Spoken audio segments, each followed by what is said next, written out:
அனைத்து உயர் தேசிய கணக்கு டிப்ளமா பாடநெறியை பயிலும் மாணவர்களின் ஆர்ப்பாட்டத்தின் போது போலீசார் செயற்பட்ட விதம் தொடர்பில் தேசிய போலீஸ் ஆணைக்குழு விசாரணைகளை ஆரம்பித்துள்ளது.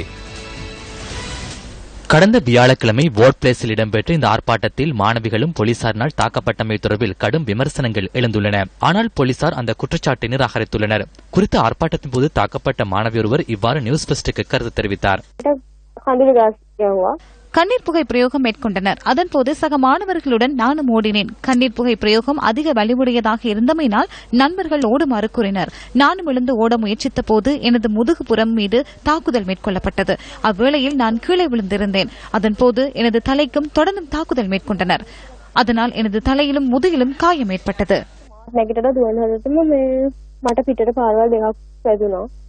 சம்பவம் தொடர்பில் 3 விசாரணைகள் முன்னெடுக்கப்படுகின்றன. உயர்கல்வி அமைச்சு, இலங்கை மனித உரிமைகள் ஆணைக்குழு மற்றும் தேசிய போலீஸ் ஆணைக்குழு என்பன விசாரணைகளை தனித்தனியே ஆரம்பித்துள்ளன. போலீஸ் மா அதிபருடன் கலந்துரையாடி எதிர்வரும் திங்கட்கிழமை மேல் மாகாணத்துக்கு பொறுப்பான சிரேஷ்ட பிரதி போலீஸ் மா அதிபர் பூஜித ஜெயசுந்தரம் மற்றும் சம்பவம் இடம்பெற்ற போது அவ்விடத்தில் இருந்த பிரதி போலீஸ் மா அதிபரை அழைத்து விசாரணை மேற்கொள்ள போலீஸ் ஆணைக்குழு தீர்மானித்துள்ளது. அறிக்கையின் சிபாரிசுகளுக்கு அமைய தவறு இடம்பெற்றுள்ளதாக உறுதியானால் சட்ட நடவடிக்கை எடுக்கப்படும்.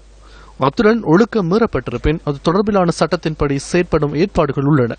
அனைத்து உயர் தேசிய கணக்கீட்டு டிப்ளமா பாடநெறியை பயிலும் மாணவர்களின் ஆர்ப்பாட்டத்தின் மீதான தாக்குதலை கண்டித்து இன்றும் பல்கலைக்கழக மாணவர்கள் ஆர்ப்பாட்டத்தில் ஈடுபட்டனர். சபரகம பல்கலைக்கழக மாணவர்கள் ஊர்வலமாக வந்து கொழும்பு பதுளை பிரதான வீதியில் ஆர்ப்பாட்டத்தில் ஈடுபட்டனர். திருகோணமலை உயர் தொழில்நுட்ப கல்லூரி மாணவர்கள் இன்று திருகோணமலை அனுராதபுரம் பிரதான வீதியில் ஆர்ப்பாட்டத்தில் ஈடுபட்டனர். இதேவேளை அனைத்து உயர் தேசிய கணக்கீட்டு டிப்ளமா பாடநெறி பயிலும் மாணவர்களின் ஆர்ப்பாட்டத்தில் மேற்கொள்ளப்பட்ட தாக்குதலை கண்டித்து பல்கலைக்கழக ஆசிரியர் சங்க சம்மேளனம் ஊடக சந்திப்பொன்றை ஏற்பாடு செய்திருந்தது. இதுபோன்ற ஆர்ப்பாட்டத்தின் பின்புலத்தில் அரசியல் நிகழ்ச்சி உள்ளது என்பது புதிய விடயமல்ல. சம்பவம் இடம்பெற்ற பின்னர் அறிக்கையை கோரி பலனில்லை. ரணில் விக்ரமசிங்க அறிக்கை ஒன்றை கோரியுள்ளார். அறிக்கை அவசியமில்லை. ஊடகங்களில் காண்பிக்கப்பட்ட காட்சிகளில் அந்த அறிக்கை உள்ளது. பிரதமரின் உத்தரவுக்கு அமைவாக சட்டம் மற்றும் ஒழுங்கு தொடர்பிலான அமைச்சர் திலக் மாரப்பன போலீஸ் மா அதிபரிடம் இந்த சம்பவம் தொடர்பிலான அறிக்கை ஒன்றை கோரியுள்ளார்.